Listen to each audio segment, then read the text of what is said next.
The biting chill of the late autumn air seeped through the thin fabric of Kesha's jacket, a stark contrast to the simmering tension coiling in her gut. The streetlights cast long, skeletal shadows that danced with the swaying branches, their movements mocking the rigid stillness she forced upon herself. Her gaze, laser-focused on the house across the street, hadn't wavered in hours. Each flicker of light, each shift of the curtain, was meticulously catalogued in her mind, building a silent narrative of the lives within. 3 hours.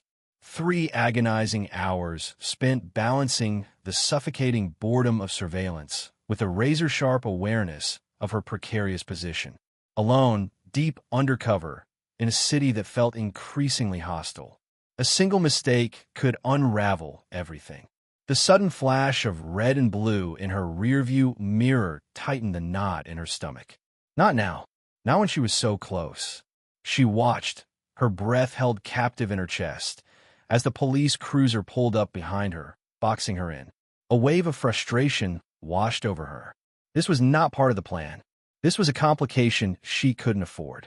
Her carefully constructed facade of nonchalance began to crack, replaced by a cold dread that seeped into her bones. The plan had been meticulous. Observe, confirm, report. No engagement. No contact. Yet here she was, trapped in a spotlight she hadn't anticipated. 2 officers emerged from the cruiser, their silhouettes stark against the swirling lights. The younger one, his face a mask of youthful bravado, approached her car with a swagger that grated on her nerves. He rapped sharply on her window, the sound echoing in the sudden, oppressive silence. Kesha lowered the window, the cold air a physical slap against her face. It mirrored the icy scrutiny in the officer's eyes. "Ma'am, you live around here?" His voice, though seemingly polite, carried an undercurrent of suspicion. It was the tone reserved for outsiders, for those who didn't quite fit in. Kesha's hand instinctively went to the ID tucked inside her jacket. She could feel the cool metal against her skin, a small, tangible reminder of the authority she held, the power she couldn't reveal. "Government surveillance," she stated, her voice clipped and professional, each word a carefully placed stone in the wall she was building between herself and these men. "I can't answer any questions." She flashed her ID, hoping the familiar insignia would be enough to deter them, hoping they would understand the unspoken language of clandestine operations, the silent plea for discretion. She was wrong. The younger officer's brow furrowed, his eyes narrowing as he peered at the credentials. "Government surveillance?" he scoffed, the word dripping with disbelief. He exchanged a quick, dubious glance with his partner, the older man, whose expression was harder to read. A flicker of something caution, perhaps, crossed his face before being masked by a professional neutrality. Kesha's internal monologue was a whirlwind of frustration. Did he think she was playing dress-up? Did he not recognize the gravity of the situation, the potential consequences of his actions? Every second they wasted here increased the risk, jeopardized the mission. Her pulse hammered against her ribs, a frantic drumbeat against the rising tide of panic. "Get out of the car now," the younger officer barked, his voice edged with an aggression that made Kesha's muscles tense. The older officer remained silent, but his posture shifted, a subtle closing of ranks that spoke volumes. They were 2 against 1, and the balance of power had shifted irrevocably. The knot in Kesha's stomach twisted tighter. This was going south and fast. She had to de-escalate, had to find a way out of this without compromising her cover. But the younger officer's belligerence was a wall she couldn't seem to breach. He seemed determined to prove something, to assert his authority in a situation he clearly didn't understand. This wasn't about safety. This was about ego. She took a deep breath, forcing herself to remain calm. "Officer," she began, her voice leveled despite the turmoil within. "I assure you, my presence here is vital. This is a sensitive operation. I don't care what kind of operation it is," he interrupted, his voice rising. "You're parked here suspiciously, refusing to answer questions. Now, step out of the vehicle." He reached for his holster, his hand hovering over his weapon. A cold dread washed over Kesha. This was beyond stupid. It was reckless. "Son," The older officer finally spoke, his voice a low rumble that cut through the tension. "Easy now." He placed a restraining hand on his partner's arm, a subtle but firm gesture that hinted at a simmering conflict beneath the surface. The younger officer, however, seemed undeterred. "Mason, this woman is clearly up to no good," he hissed, his eyes still fixed on Kesha. "We need to detain her." Kesha's mind raced. She couldn't be arrested, couldn't risk exposure. The entire operation, years in the making, could crumble because of this hot-headed rookie. She had to find a way out, and fast. But what choice did she have? Every move felt like stepping into a minefield. The slightest misstep could trigger a chain reaction with devastating consequences. The weight of the situation pressed down on her, heavy and suffocating. This wasn't just about her anymore. It was about the lives that hung in the balance, the threat that lurked just beneath the surface of this quiet suburban street. A threat these officers, in their limited scope of understanding, couldn't even begin to comprehend. A threat she was here to stop. The pressure against her wrists intensified. Kesha felt the cold, unforgiving metal biting into her skin, a stark contrast to the simmering rage that coiled in her gut. "Maintain composure," she told herself, the words a mantra against the rising tide of frustration. Each strained breath was a conscious effort, a battle against the urge to react, to lash out against the suffocating incompetence of the two officers. Green's smug face, contorted in a self-satisfied sneer, swam in her vision. She could practically smell the stale coffee and cheap aftershave clinging to his uniform. Amateur, she thought, the word laced with venom. This entire situation reeked of a textbook example of how not to handle a potential suspect, a glaring testament to their lack of training, their narrow-minded assumptions. The silence between them was thick, punctuated only by the distant hum of traffic and the rhythmic thump of her own pulse against her temples. Every second that ticked by felt like an eternity, a precious moment wasted, a thread pulled loose in the carefully woven tapestry of her operation. The weight of the situation pressed down on her, heavier than the officer's grip. This wasn't just about her. The potential fallout from this botched encounter could ripple outwards, jeopardizing weeks of meticulous planning, potentially costing lives. Then, headlights cut through the darkness, twin beams slicing through the tension like a knife. A dark, unmarked SUV pulled up, its tires crunching on the gravel. For a flicker of a second, a sliver of hope ignited within Kesha. Maybe, just maybe, this was backup. Maybe this was a chance to salvage the situation, to reclaim control. The vehicle's engine died, the sudden silence amplifying the tension. A figure emerged, tall and imposing, silhouetted against the interior light. As he stepped closer, his features became clear in the dim glow of the streetlights. Director Evans. Relief, sharp and unexpected, washed over Kesha.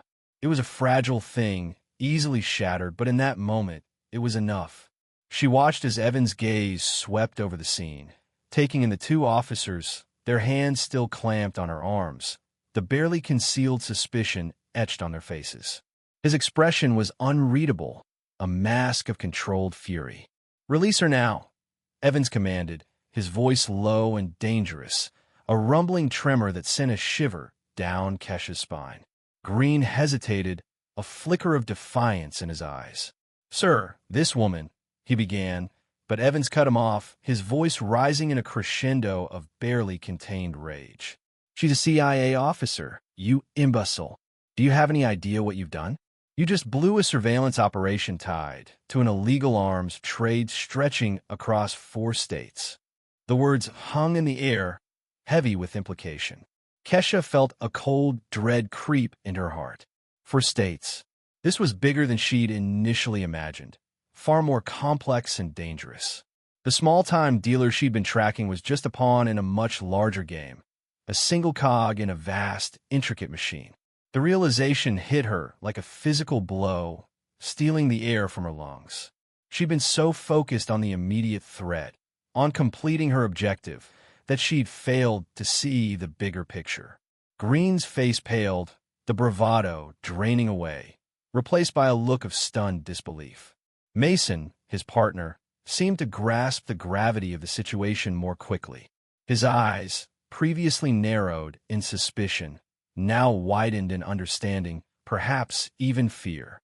He nudged Green roughly, muttering something under his breath. Green, still in a state of shock, reluctantly loosened his grip. Kesha felt the pressure release, the sudden absence of restraint almost unsettling. She rubbed her wrists, the phantom sensation of the handcuffs lingering. The cool night air against her skin was a welcome relief. Evans turned to her, his expression softening slightly, but the underlying tension remained. "Agent Williams," he said, his voice still tight with controlled anger. "Are you all right?" Kesha nodded, her throat too tight to speak. The internal turmoil raged, a whirlwind of frustration, anger, and a chilling sense of unease. The operation was compromised. The careful balance she'd maintained, the delicate dance of observation and anonymity, had been shattered. The thought of the potential consequences, the lives that could be at risk, sent a wave of nausea through her. She swallowed hard, pushing the feeling down, forcing herself to focus on the present. "I'm fine, sir," she finally managed, her voice hoarse. But the target, the words trailed off, the unspoken question hanging in the air. Evans sighed, the sound heavy with weariness. "He's gone," he said, his gaze fixed on the empty street, the scene of the botched arrest. "Slipped away while you were detained." He paused, the unspoken accusation clear. Kesha flinched, the sting of his words a sharp reminder of her failure. She closed her eyes, taking a deep breath, trying to regain her composure. The frustration threatened to overwhelm her, but she pushed it back, burying it deep within. There was no time for recriminations, no time for self-pity. The game had changed. The stakes were higher, and she had to adapt. The biting chill of the night air did little to soothe the simmering frustration coiled in Kesha's gut. Released without apology, without explanation, she stood on the curb, the streetlights painting the wet asphalt in a sickly yellow glow. The taste of injustice lingered, bitter and metallic, on her tongue. Two uniformed officers, their faces etched with a smug satisfaction that grated on her nerves, watched her from their patrol car. She could practically hear their thoughts, laced with condescending assumptions. Another angry black woman, probably causing trouble. The thought made her jaw clench. Control, Kesha. Maintain control. This wasn't about them. It was about the mission. She forced herself to breathe, to focus on the task at hand.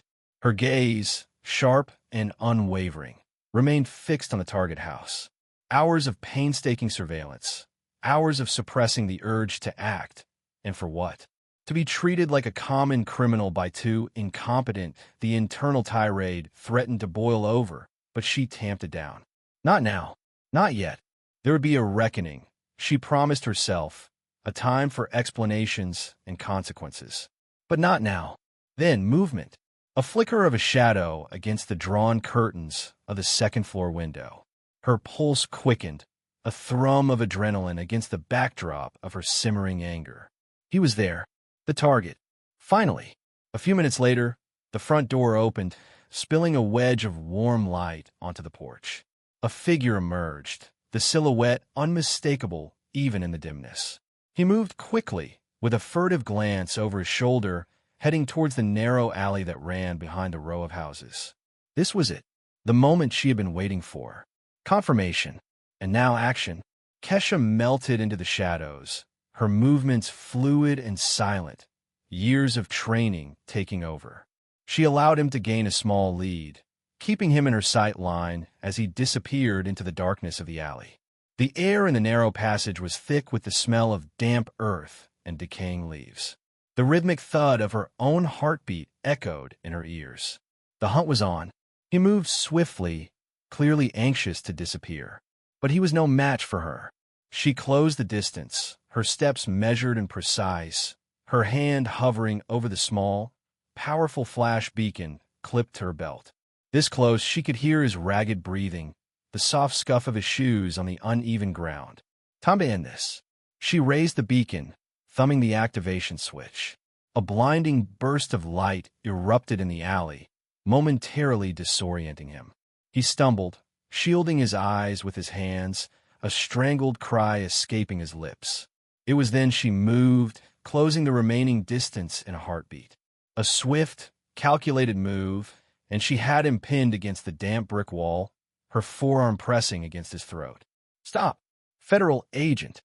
Her voice, low and steady, cut through the ringing silence left by the flash beacon. He struggled, his eyes wide with panic, his breath coming in short, gasping bursts. "Let me go," he croaked, his voice raspy with fear. "You don't understand. Try it again," she warned, her grip tightening, "and you're going to wake up in a hospital bed." The cold steel of her resolve was palpable. This wasn't the clumsy, hesitant officer from earlier. This was Kesha, the operative, the predator. This was the woman they had underestimated. He stilled, his body trembling against hers. The fear radiating from him was almost tangible. He understood. He knew he was outmatched. He had made a grave miscalculation. The sound of approaching sirens sliced through the night. The two officers, Green and Mason, burst into the alley, their guns drawn. "Freeze!" Green yelled, his voice high-pitched and shaky. He pointed his weapon at Kesha, his finger hovering over the trigger. The sheer idiocy of the situation threatened to send Kesha's carefully constructed control spiraling. Didn't they see? Didn't they understand? Mason, however, seemed to hesitate. His gaze shifted from Kesha to the man she held pinned against the wall. A flicker of recognition crossed his face, followed by a dawning comprehension. He slowly lowered his weapon. Before the situation could escalate further, another car screeched to a halt at the alley entrance. A man emerged, his face etched with fury. Director Leo Evans. His eyes, sharp and piercing, swept over the scene, taking in a tableau of flashing lights, drawn weapons, and the palpable tension in the air. He strode towards them, his voice a low growl. "Green, Mason, what the hell is the meaning of this?" His words were laced with a barely controlled rage that sent a shiver down Green's spine. The younger officer stammered, trying to explain, but Evans cut him off with a sharp gesture. "Put your weapons down. Now." He turned to Kesha, his expression softening slightly. "Agent Jackson, are you all right?" "I'm fine, Director," she replied, her voice tight. "I have the suspect in custody." Evans nodded, his gaze fixed on the man she held. "This is him." "Confirmed," Kesha replied. Evans let out a long, slow breath. The tension in the alley seemed to thicken, the air heavy with unspoken words. He looked at the two officers, his eyes blazing with a cold fire. "Do you have any idea," he said, his voice low and dangerous, "who this man is? Do you have any idea what he's capable of?" Green and Mason exchanged uneasy glances, their faces pale. They shook their heads, their earlier bravado completely evaporated. "This man," Evans continued, his voice dripping with ice, "is a key player in a domestic arms network. He's responsible for supplying weapons to extremist groups across the country. Weapons that have been used in attacks that have claimed dozens of lives. And you," he turned to Green, his voice rising, "almost blew the entire operation by arresting the agent who was tracking him." The color drained from Green's face. He opened his mouth to speak, but no sound came out. Evans turned back to Kesha. "Agent Jackson," he said, his voice regaining its composure, "you did good work tonight, despite certain obstacles." He cast a pointed look at the two officers. "This situation will be dealt with internally. Now, let's get this man processed and secure the evidence." As they led the suspect away, Kesha allowed herself a small, private smile. The frustration, the anger, the injustice, it all faded into the background, replaced by a quiet satisfaction. She had done her job. She had proven her worth. And that, in the end, was all that mattered. The stale air of the safe house pressed against Kesha's skin, a film of unease clinging to her, like the residual scent of cheap coffee. The rhythmic hum of the refrigerator, a constant presence in the otherwise silent space, seemed to amplify the tension coiling in her gut. She paced the length of the worn linoleum floor, the cheap plastic of her disposable phone digging into her palm. Each silent vibration sent a jolt of anticipation, then a wave of disappointment, washing over her. Evans had promised to be in touch, to explain the inexplicable intervention that had pulled her from the jaws of arrest. The two uniformed officers, their faces a blur of bewilderment and barely concealed hostility, were seared into her memory. The younger one, green, his hand hovering over his holster, his eyes narrowed with suspicion, that image especially played on repeat, a silent film loop of her near exposure. The safe house, a nondescript two-bedroom apartment in a quiet suburban neighborhood, felt less like a sanctuary and more like a cage. The floral wallpaper, peeling at the seams, the faint odor of mildew clinging to the damp air, the oppressive quiet, it all gnawed at her composure, a constant reminder of her precarious position. She ran a hand through her tightly coiled hair, the gesture a physical manifestation of her internal struggle. Control. She needed to maintain control. Every mission demanded it. Every undercover operation was a tightrope walk between exposure and success, and she had never faltered. Until now, the sharp click of the lock startled her. A young man, barely out of his 20s, with a mop of sandy brown hair and wire-rimmed glasses perched precariously on his nose, entered the safe house. He carried a laptop bag slung over his shoulder, his gait hurried, his eyes darting around the room as if searching for an escape route. This was Agent Miller, a tech specialist, his face etched with a nervous energy that mirrored her own. He didn't speak at first, just set the laptop bag on the small, scarred dining table and began unpacking its contents with a frantic efficiency. The click of the mouse, the whir of the hard drive, filled the silence, each sound a pinprick to Kesha's already frayed nerves. She watched him, her silence heavy with unspoken questions. What new development could have prompted this urgent visit? What further complication awaited her in this already tangled web? "We found something," Miller finally spoke, his voice a low murmur, his eyes glued to the laptop screen. The fluorescent light of the screen reflected in his glasses, obscuring his eyes, making him look even more like a startled owl. Kesha felt a tightening in her chest. "What?" He hesitated, his fingers hovering over the keyboard. He swallowed hard, the movement visible in his Adam's apple. From the laptop, the suspect's laptop. He finally met her gaze, his expression grim. It wasn't just a local operation. The words hung in the air, heavy with unspoken implications. Kesha's breath hitched. Not local. The scope of her mission, the weight of her responsibility, suddenly expanded, pressing down on her with a crushing force. "Multiple targets," Miller continued, his voice barely above a whisper. "Multiple cities, schools, community centers, churches." A wave of nausea washed over Kesha. This wasn't about a few illegal firearms anymore. This was about something far larger, far more sinister. Her mind raced, tried to process the information, to grasp the sheer scale of the potential devastation. The controlled tension she had maintained for weeks shattered, replaced by a chilling dread. "Explain," she demanded, her voice sharp, the single word laced with a controlled fury. Miller's fingers danced across the keyboard, pulling up files, images, schematics. He pointed to a map on the screen, dotted with red markers. Each marker represented a potential target. Her eyes scanned the map, her heart sinking with each new location. This wasn't the work of a small-time arms dealer. This was a coordinated attack, meticulously planned, designed to inflict maximum damage. Her thoughts spiraled.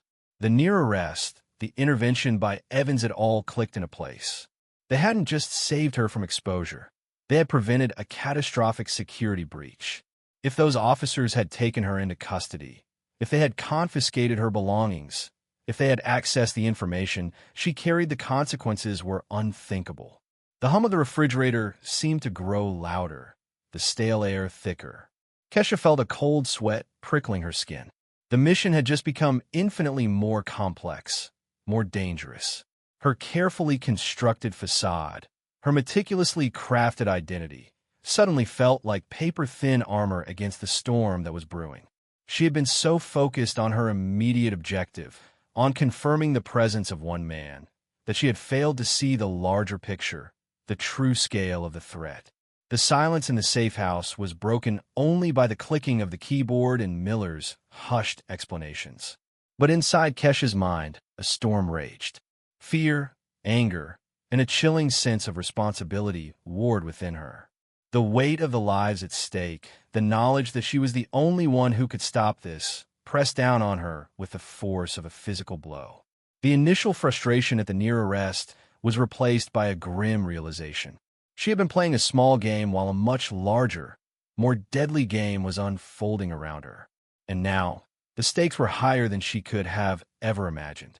The stale air of the safe house clung to her like a second skin, the lingering scent of instant coffee a bitter reminder of the interrupted surveillance.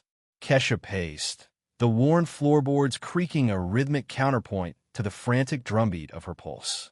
5 minutes. 5 minutes away from being another hashtag, another viral video, another statistic. The cold metal of the cuffs still ghosted on her wrists, the phantom pressure a visceral echo of the humiliation. She rubbed them absently, the gesture more an attempt to soothe the churning unease in her gut than any lingering physical discomfort.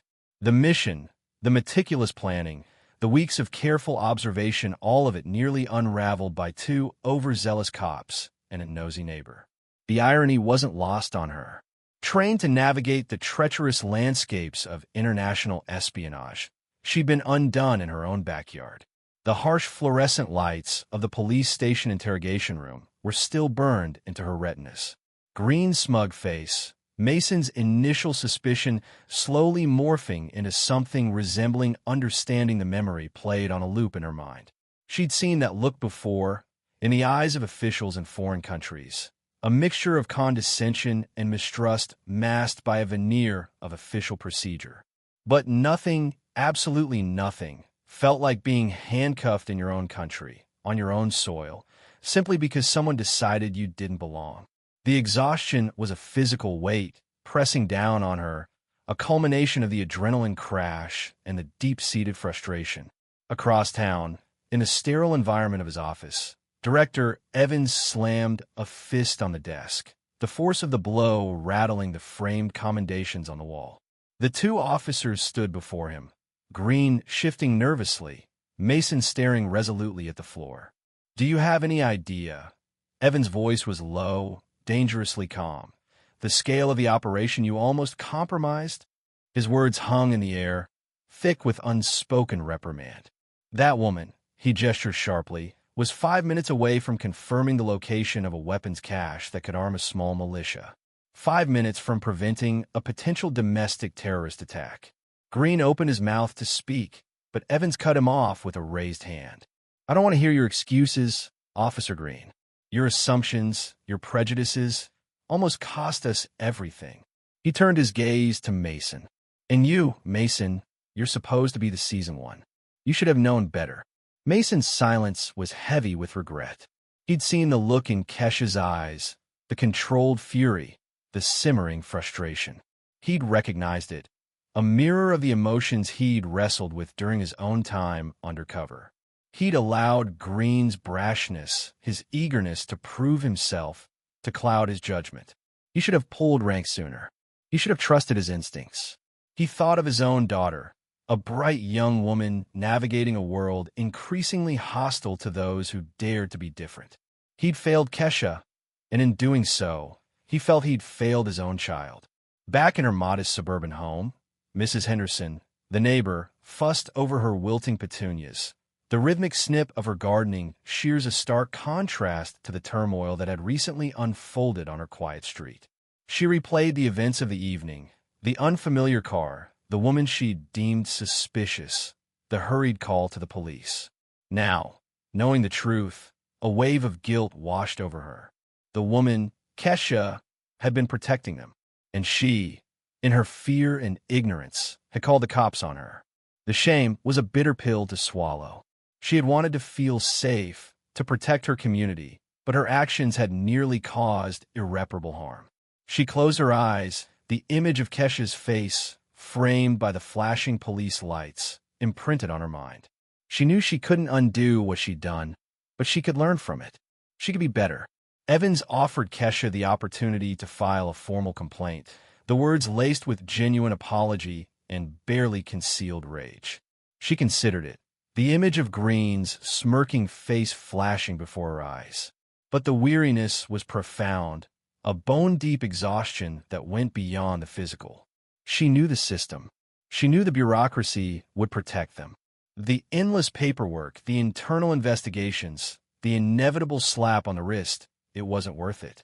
No, she said, her voice flat, devoid of emotion. I've done my part. Time to pass the baton. Evans watched her leave, his frustration battling with a grudging respect.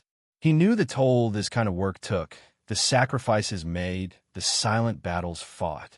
He'd seen it too many times. He picked up the phone, his voice sharp, giving orders to initiate damage control, to smooth things over, to ensure the incident remained buried. He knew the real threat was still out there, lurking in the shadows, and he knew Kesha would be the one facing it, head-on, alone. Back in the safe house, the silence was oppressive. Kesha stood by the window, the city lights blurring into a hazy glow. The near miss had shaken her, forcing her to confront the precariousness of her existence, the ever-present danger that lurked beneath the surface of everyday life. The frustration, the anger, the fear, she pushed it all down, locking it away in the steel vault of her mind. She had a job to do. She had a mission to complete, and she wouldn't let anything, not even the ignorance and prejudice of her own countrymen, stand in her way. She took a deep breath, the city air filling her lungs, a silent promise to remain vigilant, to stay hidden, to protect the very people who had so readily condemned her. The cost was high, the burden heavy, but she would bear it. She had to. She had no other choice.